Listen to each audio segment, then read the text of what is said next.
Michigan State University's Office of K-12 Outreach, bringing research, innovation, and best practices to educators across Michigan, the United States, and the world.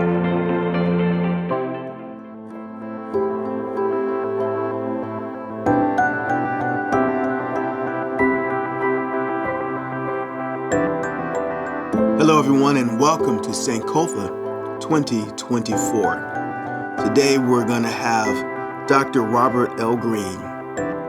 Dr. Green has a Ph.D. in Education Psychology from Michigan State University, a BA and MA from San Francisco State College, also in Ed Psychology. Dr. Green is a former president of the University of the District of Columbia and a former dean of the College of Urban Development at MSU. From 1965 to 1967, Dr. Green worked for Dr. Martin Luther King Jr. as the Education Director of the Southern Christian Leadership Conference. Dr. Green is Dean and Professor Emeritus of Urban Affairs Program at MSU. Welcome, Dr. Green. Okay, Ted. Thank you for joining us. Dr. Green, you've had a wonderful and extremely interesting career at Michigan State and other places as well, as we've already mentioned. But Dr. Green, when did you come to Michigan State University? In the fall of 1960, I had gotten my bachelor's and master's from San Francisco State, and I couldn't find employment in San Francisco. They weren't hiring many blacks. Joe White, buddy of mine, I talked to him and I told him I was having trouble getting a job. And he was the one that suggested that I come to Michigan State University because he was there.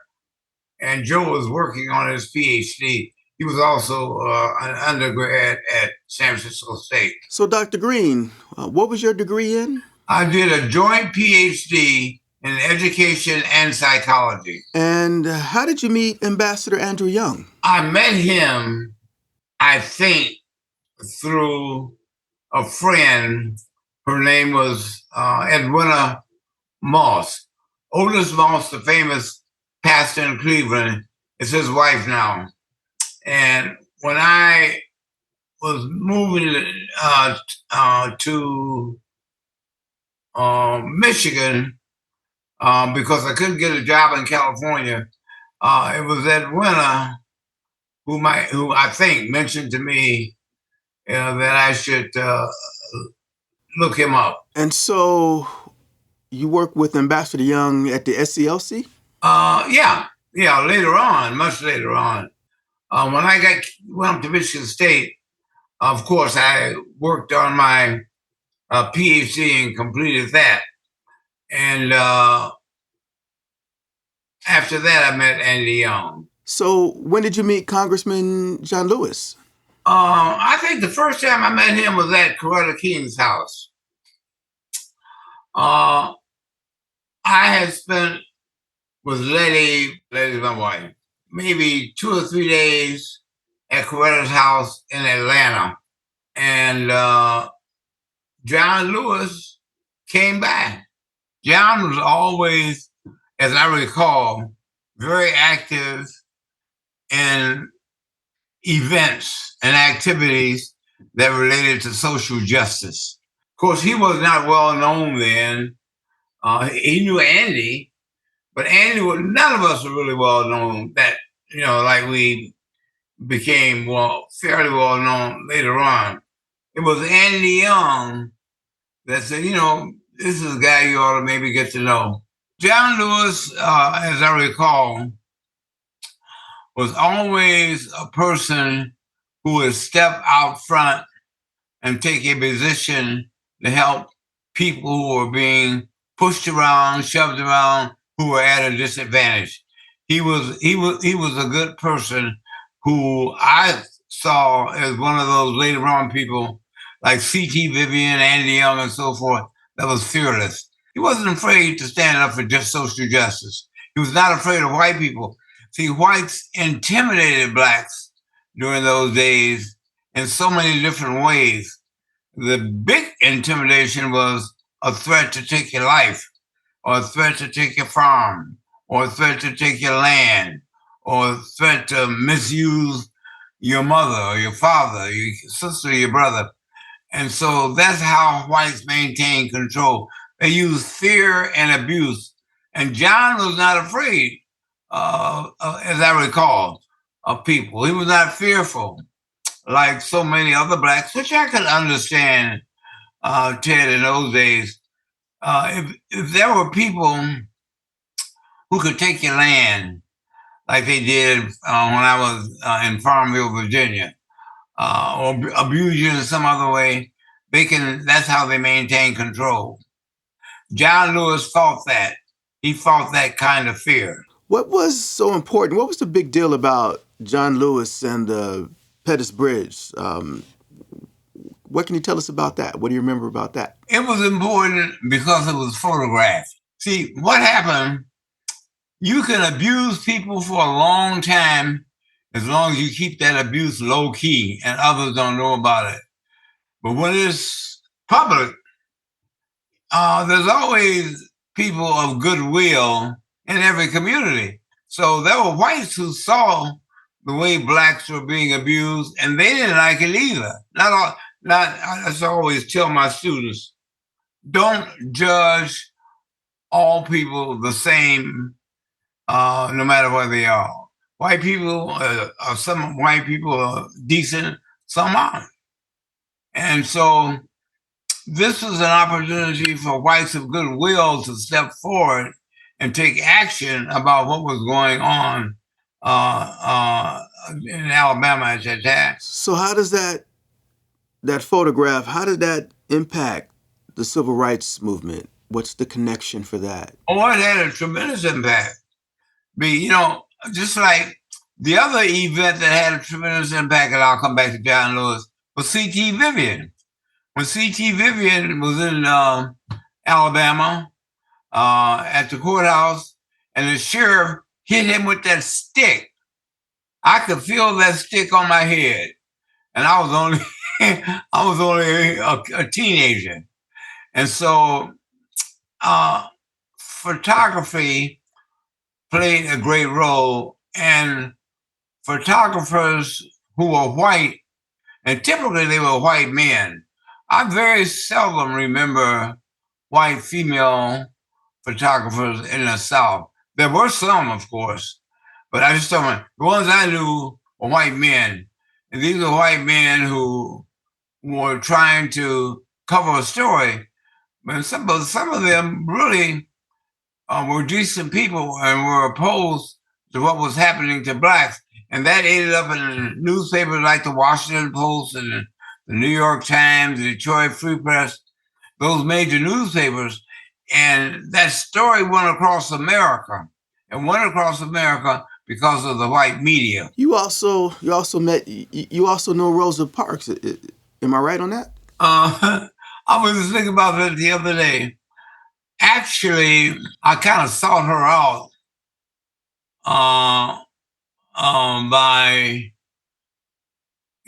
because I wanted to know people who were doing things. I think the most dramatic meeting I had with Rosa Parks, she went with Coretta to a wedding somewhere in the South, and Coretta asked Letty to go, and I kind of tagged along. And when we got to the wedding, for some reason, I ended up in a room with Rosa Parks. It was just the two of us. And Coretta was getting ready for the wedding, and Letty was doing something. And we just started talking, Rosa Parks and myself. And I just started asking her questions that I didn't think at the time were that significant. When you met Rosa Parks, had she participated in the bus boycotts yet? Yeah, she had already participated in a bus boycott, and she shared one thing with me that I did not know about.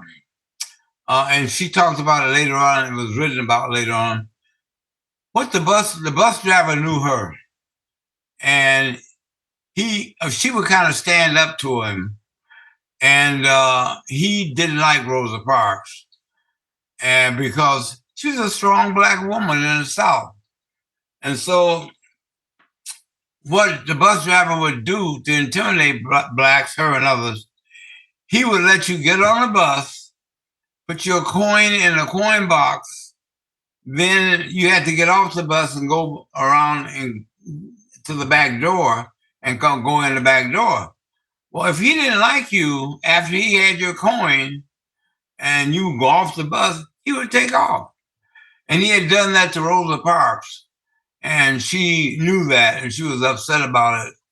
And so they didn't get along at all, the bus driver and Rosa Parks. So this was the same bus driver that Rosa Parks, I think it was, had like interactions with, and this is the same bus driver that was kind of involved in the bus boycott? As I recall, it was.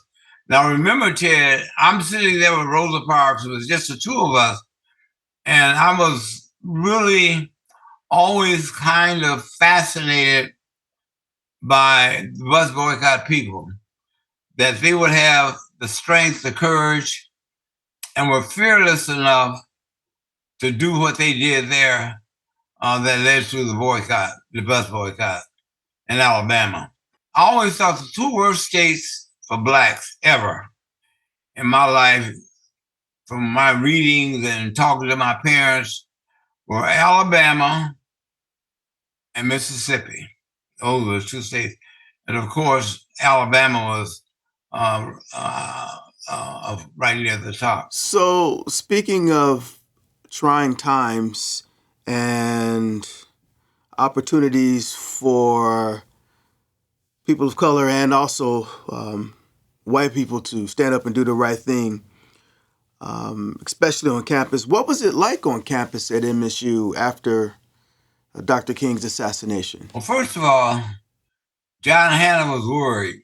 John Hannah, president of Michigan State, was publicly, and I believe honestly, committed to doing the right thing. And it was tense.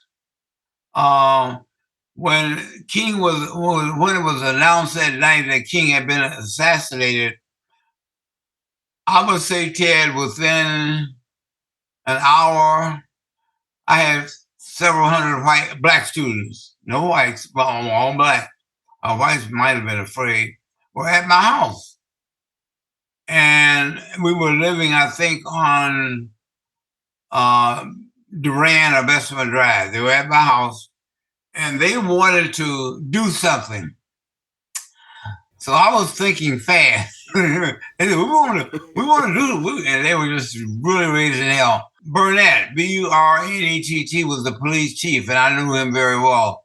I called him right away, and I said, would you clear the Union building for me for 8 o'clock tomorrow morning? I want to have a meeting with the students over the death of King. And he did. Well, I got there. Good thing I did, because black students, a lot of black students were there early, and they were angry. And they didn't want any whites in the meeting. So I had to stand up before a group of black students, maybe several hundred, who were angry, who didn't want whites in the meeting. They said, we want to have this meeting among black folk to talk about the evil thing that whites have just did to us and to King and to the King family. So I finally got him to quiet down a little bit. And I said, look, Dr. King believed in social justice for all, and he wanted blacks and whites to get along, and we're not going to shut white people out the meeting. And I had always had a few black students, like Harold Bolger, who's now a medical doctor in Detroit, who would stand up. And my net, there were others there who stood up and supported me. They said, yeah, we have to abide by King and King's wishes, and he believed in social justice for all. So whites should be led in the meeting. That's how whites got in the meeting. And it was the Union Ballroom, and it was packed with black and white students. And we worked it out. Thank you for that. I think you said that some students wanted to burn MSU down after Dr. King's assassination. Well, there was talk of that, but when they told me that, I was, wait a minute, you can't burn this place down. It's made out of brick. And one of them said, oh, he's right. It's brick. We can't burn it down. So it was just little things like that that you would say, or I would say, or one would say at the right time that would make sense to kids. But black students are hurt, very hurt. Letty and I were going to go out to dinner. There was a white couple who had been trying to have us over for dinner. We were, I think we were living on we were in East Lansing. I think we were on Bessemer Drive, Bryant Drive, one of the streets. And we were getting dressed to go to their house for dinner. And the phone rang, and Jean Young, Andy Young's wife, was the one that called me and told me that Dr. King had been shot. And I said, well, is he alive? She said, I don't know. I'm going over to Mrs. King's house now. And when I get over there, I'll call you guys. So it was Jean Young who called back to tell us that King was dead, Andy Young's wife. So make sure I get this right. You had said that the reason why you weren't with Dr. King when he was assassinated because you had to be in class or something like that? Yeah. I had been working in Farmville, Virginia, working to get the schools open. Oh, I know, it was a guy by the name of Ivanhoe Donaldson. Ivanhoe was trying to get me to go to Washington to listen to King speak. And I said, Ivanhoe, I can't go. I've missed too many classes at the university, and I don't want to create a problem there. So I did not go to. I Have a Dream speech. I missed that. Okay, you had mentioned that you had done some work down south. Were there freedom rides down south? Were there freedom rides in Virginia? Yeah, there were freedom rides in Virginia. At that time, I was working, trying to reopen the school. President Kennedy had heard that in Farmville, Virginia, there was a school system, the only school system in America that was not open. It was closed because of race. And he asked his brother, Robert Kennedy, to get those schools open. He found a guy by the name of Bill Vandenheuvel and asked Bill. Bill was with the Justice Department to help him get the schools open. And Bill came to Farmville, Virginia, and he met me, and he met Francis Griffin, who was the state head of the NAACP. And he approached Bill Vandenheuvel, and he approached me from an academic standpoint. And we got our heads together. We worked it out. So we eventually got those schools back open. Did you participate in the freedom rides down south, sir? Yeah, and Farmville, Virginia, we had rides up and down Virginia. We played a major role in getting stores just to let blacks get something to eat or buy clothing or so forth. My wife we were in Lynchburg, Virginia one day, and my wife saw a dress, and she took it off the rack, and the lady said, "If you put that on, you got to buy it." My wife said, "I'm not going to buy it then." She said, "You should buy it. It would be nice on you in church." What happens if you don't go to church? The lady said, "Well, if you don't go to church, you ought to go to church." And so I always thought that was the level of hypocrisy that was very strong in the white community at that time. On the one hand, they wanted you to go to church and worship the Lord. On the other hand, they didn't want to treat you fairly. and social justice to them was not an issue. But it was an issue with me early on during that time. And I want to say that about my wife. My wife was an incredible person, Ted, because I remember in Mississippi, during the Merideth March, my wife, I don't know how she did it, but she got my three sons who were asking questions about me together and brought them to Mississippi and had them join the march. Letty did that. And I asked her just the other day, I said, Letty, how did you get from Atlanta? We were living in Atlanta then, over to Mississippi with three little boys. She said, I don't know how I did, but I did it. So my wife is a very good and strong person. Yeah. So you were saying that your wife, Letty Green, knew Rosa Parks. She knew Ambassador Young, and she also knew Coretta Scott King. I remember one time she called Letty. She said, Letty, I want to talk to you, spend some time with you. And the three of them went to Jamaica. And Coretta found the old house that Martin used to stay in when he went to Jamaica. They stayed there. So you talked about students in Virginia and social justice, and also a little bit about the restaurants. What was the training like for helping students not to react violently when you were doing the work in down south in Virginia? What is that nonviolence training? What was that like? I didn't want kids to be hurt, basically. King was always worried about blacks being hurt, being injured, being shot, because that happened so often in the South. And there was no penalty. Martin Luther King Jr., more than any other black leader, I think, allowed blacks to develop strength and not be afraid, not to be afraid to lose their life, afraid to fight for justice. And that's what whites used to do. Whites used to intimidate us. And I write in one of my books, I write about King was getting ready to preach in Alabama. I was there. Andy Young was there. Andy Young tells a story too. Young blacks, 20 young black men came into church with rifles. Dr. King stopped preaching and said, what are you going to do with those rifles? They said, we're going to go out and kill some white men. So King stopped his sermon and the way it was going. He said, oh, okay.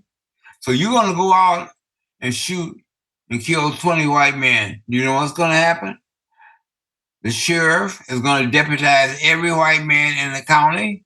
They're going to come to your house and burn it down, your cousin's house. And King went on and on. When King finished, they put their rifles down and they did the right thing. They protested in a peaceful, just way. What was the training like for helping students and other folks involved in the civil rights movement dealing with things going on with cafes and cafeterias and not serving blacks? What was the training like for that? What were your thinking and thoughts and structure behind that? That was one of the things that we did with our training. We set things up so kids would throw milk on each other, throw ice cream on each other, and turn to the perpetrator and say, I love you. That was the kind of training King gave us. And that was hard for white people to deal with. It's like you kicking somebody, and after you kick them and injure their leg, they turn to you and say, brother, I love you. That's kind of hard to deal with it. And blacks were dealt with that and were trained to deal with that because whites did that. I saw blacks beaten in Mississippi and Alabama. I think the two worst states I always said that I encountered during my civil rights work were Mississippi and Alabama. Whites there were very, very punitive towards black people. Yeah. So, were there any roles that students and faculty played during the civil rights movement? Anything that MSU students and faculty did during the civil rights movement? Yeah. Whites played a role in open housing. They demonstrated with us, took issue with people like Walter Neller, who was a realtor in town who didn't want blacks to live in East Lansing. Yeah, there were whites who were very much a part of the movement. I always think of Betty and John Dooley, Duley. They're both dead, but they were whites who were very strong, very outspoken, very much in favor of social justice. So there were some good white people who stood with blacks during the days of the discriminate that kind of blatant discrimination. So, throughout the entire civil rights movement, and even all the way up to today, there's FBI has been notorious for infiltrating and disguising and watching people and keeping folks under surveillance. I had heard some word. No, I remember reading in your book. There's some rumors and some evidence about there being a FBI agent in one of your classrooms that you taught at MSU. Yeah, there was an FBI agent, white male, in front of my class, one of my classes. I didn't know he was the agent. He worked hard, did very well, and he got an A in the class. And he got one of the highest grades in the class. And we talked, and at the end of the semester, and I'm trying to recall how I found out that he was an agent. But I did later on find out that he was an agent, and he worked for J. Edgar Hoover. And Hoover had him put there. And they were interested. See, in those days, the whites who were not of goodwill often felt you were being put up by communists. And I remember this young man, must have been sent there by Hoover because he was the one that told J. Edgar Hoover, I read this somewhere, that Green is not a communist. He believes in democracy and social justice, and he's a good person working for Martin Luther King Jr. So I have been designated to be investigated for communistic activities. And he was the one that was assigned to me. And so he took my class and was in my class for a full semester. And he was a very bright guy and he did well. You had mentioned that you discovered recently that you were under investigation by the FBI before you started working with Dr. King. Is that right, sir? I think so. I've got a folder, a file, FBI files. And Ted, to be honest, I have not looked at that file in probably about 2 or 3, 4 years. But in it are my personal activities were being monitored by J. Edgar Hoover. And I have about a 70-page file in which they were tracking me not only in East Lansing, but later on in the South. So, yes, but I never did anything illegal. It was illegal by white Southern terms, fighting for freedom, fighting for justice. But I did it, and it worked out all right. Well, thank you for your time thus far. Just a couple of quick questions.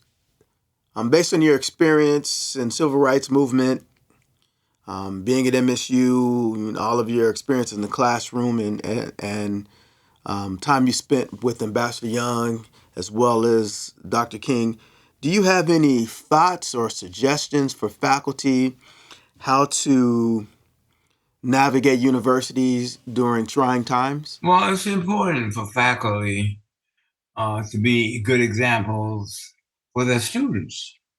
And I think that more than anything else was a part of my life. There were blacks on white college campuses where there was white college campuses, you had young white people who was from families with means, with money, with resources. So these were a lot of these were the kind of students, a lot of them ended up in the South fighting for social justice.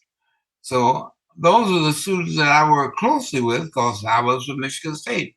As a matter of fact, Andy Young said Dr. King, before he was assassinated, say, tell Bob Greene to get down here and help us out. Because I worked with white students at Michigan State and I knew how to relate to them. And I knew that they were not afraid of white people. So when you have whites who are not afraid of whites, they'll push harder for social justice. And that's what happened with me at Michigan State and a lot of my white colleagues. Well, I also heard that you know the story of, or you may have been involved, or you might have a story to tell about how the Black Student Union started at Michigan State University. It was formed in my basement. There was the head of CORE, a guy by the name of Floyd McKissick. He's dead now. Floyd came to my home, and a group of students, but during that time, they were in and out of the house. And our place was kind of a busy social justice house. And when the students came, I had about maybe 20 or 30 students at my home. Among them was a young man by the name of Richard Thomas. And they asked me how could they form a group at Michigan State to fight for social justice. That's how that leadership started. It was students who initiated the activity. And I have a book that describes the meeting in my home on Bessemer Drive, I think it was, in the basement, in which Floyd McKissick played a major role in helping the Black students at Michigan State form civil rights movement in a very active way. His name was Floyd McKissick, and he was the head of CORE at the time. Tell us a story if you remember one, or if you've got anything you'd like to share about John Hannah. John Hannah was worried. John Hannah, president of Michigan State guy, he was appointed by Lyndon Baines Johnson to head up the U.S. Civil Rights Commission.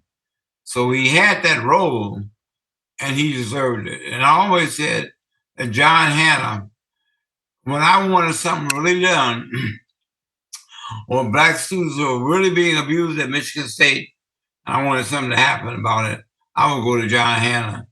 And whites were afraid of him. He was tough, and he ran Michigan State. If anyone ever said John Hannah was not in charge, they're wrong. John Hannah ran Michigan State with the iron fist.